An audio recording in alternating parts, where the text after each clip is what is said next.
In this video, we are going to explore Claude Code's connection to the Claude Chrome extension, allowing Claude Code to very quickly and easily go back and forth with your Chrome browser for debugging or grabbing stuff from websites, or as you'll see in a second, a million bajillion things that you can do with this. So we are going to go through how to set this up really quickly and then explore some use cases and maybe even try it ourselves.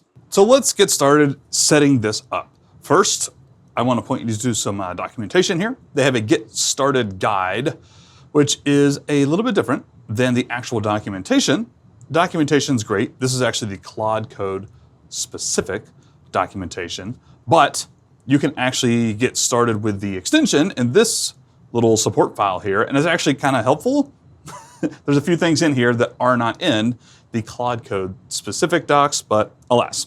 So you will search for the Claude Chrome extension, which is what it's currently named. I think it actually used to be called something different. I'm not sure about that. We're going to click Add to Chrome, and we're going to click Add Extension. I'm going to pin it just so we can see it a little bit more clearly here. We're going to log in, authorize. I think I'm already logged in to Claude.ai in my account, so I should be good here. The next step after this is going to be going back into your terminal, your CLI, or wherever you're using Claude Code, I suppose, and do Chrome. I already have Claude running in my better note-taking project file. It's going to be a blog. So we'll do Chrome here. And it says extension installed, status disabled. We will reconnect extension enabled by default. We'll leave to no. I didn't know you could actually do that. I know that you could run Claude with the flag here, Claude -- Chrome, and that'll fire up Claude with this enable, but I think you can do it from here, I'm assuming. Let's do reconnect extension. I think we're good. Maybe we should exit and try again here. Let's do exit, and then let's fire open Claude. I might have to do the flag, I don't know. I'm actually a little bit unclear. Says installed, status disabled. Manage permissions, which we were gonna get to in just a moment. Enable by default, no. Okay. We'll do Claude, let's exit again and do Claude and then -- Chrome. And I think we're good. Here we go. Lets you control your browser directly, etc., etc. Site level permissions are inherited from the Chrome extension. Press enter to continue. I think we're good here. Now, a few things of note. You can tell Claude Code to just use the browser for something. Go fetch this URL. Go check these debug logs, etc. Hopefully, I'm hoping, I've not tried this before, I'm hoping it kind of does it without you asking it to sometimes. But you can also apparently tell Claude Code to use the browser. Now going back to this really quick, this is a dangerous tool. And in fact, they say so in the Getting Started guide. Somewhere up here is this note.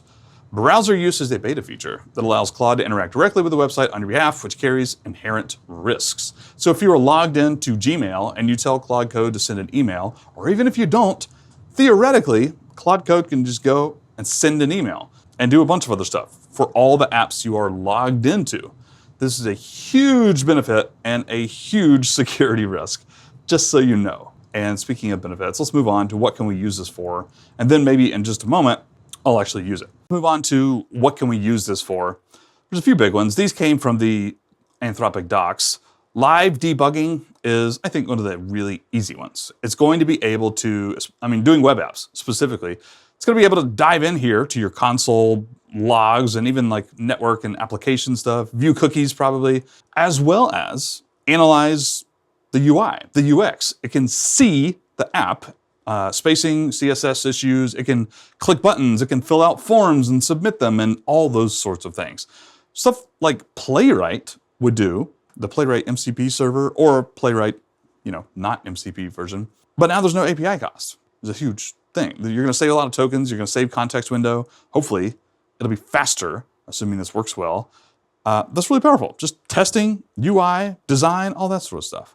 The big one for me that I'm interested to see, that rhymed, authenticated web apps. Interact with the internet that you are logged into.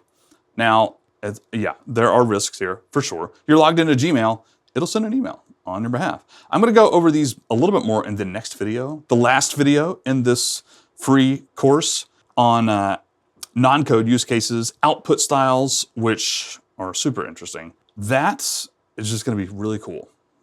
Anything you can think of, really. Head on over to Claude Code right here locally on your machine. Hey, go download this Amazon product, pull all the details, save it into a CSV file in my downloads folder.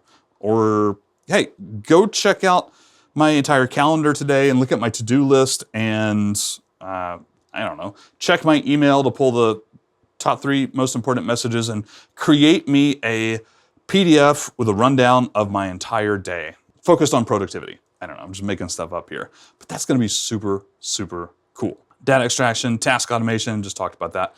Session recording, record browser interactions as GIFs to document or share what happened. Okay, I'm assuming it can also very easily take screenshots. It doesn't actually specifically say that anywhere in the docs, but I'm guessing it could. I don't know. All right, so let's see if we can get this thing to work.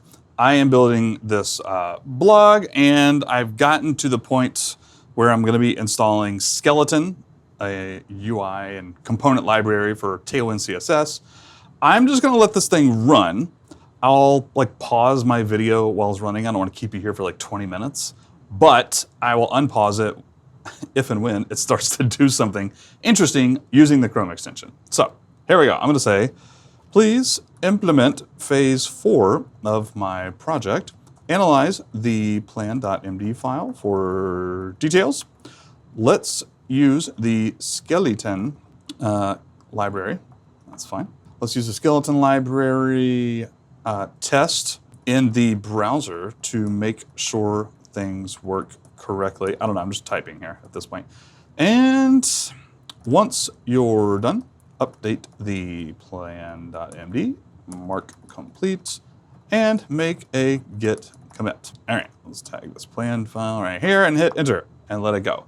Okay, I'm gonna pause the video and we'll come back when this does anything. We've been going for 2 minutes. It hasn't done anything with the extension just yet, but I did notice it's actually fetching quite a bit of URLs just for documentation, as well as using the Context 7 MCP server, which is great.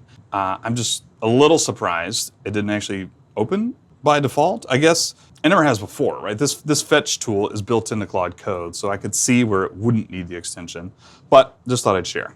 Nothing yet. Interestingly, I just saw in their to-do list, it says test in browser and verify. So I'm hoping we get some good stuff here in just a moment. Oh, something interesting just happened. It looks like it finally updated my homepage for some stuff. Really ugly, by the way, but alas. We're gonna just see here. These are placeholder images, the blue and green. I mean, this isn't terrible. It's not awful, but it's not great, obviously. The actual design. I'm assuming this is a theme, which it's doing. Test in browser and verify. Oh, look at this. Okay, so it opened this up, check. Look, up here in the browser, I don't know if you can see that or not, it says Claude MCP, and it's asking me for permissions. Claude wants to navigate to, always allow on this site. Yeah, on this site, fine. All right, so it says Claude MCP. It's navigating right here. Let's actually just see what it's saying. Testing in browser. Okay, well, I don't think this is super advanced. I think it's literally just, the design is rendering nicely with the Pine theme. I can see the header, hero, and postcards. Let me scroll down. Okay, so it's scrolling down. It's looking at the typography section. Okay, well, the extension is connected and it's working. Whether this is actually super useful right this second, I don't know. We'll close this. And it says Claude started debugging this browser. Okay, that's fine. I also have Claude MCP, Claude, and Claude right here. It's worth noting that this is an incognito window. I always hated this in Playwright as well. It's fixable. I don't know how to do it in this Claude Code extension just yet. Maybe we can figure that out at a later date. Footer looks clean with the logo, nav links, better notes. Why is it saying better notes instead of better note taking? All right, so it's trying to do mobile view, it looks like, right this second.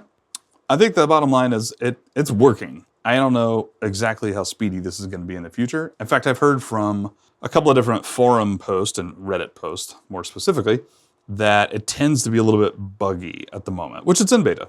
This is new. It's been out 3 weeks, I think, or something like that. So hopefully this will get better and faster and more reliable in the future.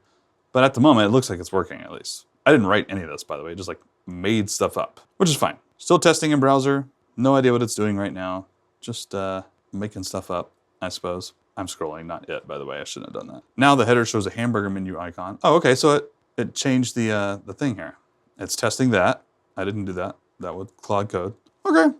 I don't think you need to see much more, right? It's doing its thing. It even says right here, Claude in Chrome, Claude in Chrome, Claude in Chrome. That's handy. Left click at mouse position, and it took a screenshot, apparently. I believe it has to take screenshots in order to view the page, I'm assuming. That's what like Playwright does and stuff, right? Does it save those? Let's see what I got here. Okay, I'm just curious if it like made a screenshot folder or something like that. Not that I can see. Components, no, that's not it. Okay, I don't see any. Where does it save screenshots, I wonder? That's a good question. It went back to the desktop view right here. And the Claude MCP actually has a, why does it say MCP? That's interesting. Some sort of MCP server going on with this? I don't know how this works. That's interesting. All right, we're good. We're done. I think it's about to make a git commit and so on and so forth. I hate this theme, but we can change that at a later date. All right, in the next video, if you made it all the way through, by the way, comment an emoji, drop me a fat emoji in the comments, just because that's how I roll. And in the next video, we'll talk about non-code use cases. For example, this blog, what if I wanted to use AI to help me blog, which I'm absolutely going to these days. I don't need a separate tool. I can literally just use Claude Code for this. And in fact, I can do it really, really well, I think, with Claude Code, plus a bunch of other use cases. So we'll see you in the next video. Adios.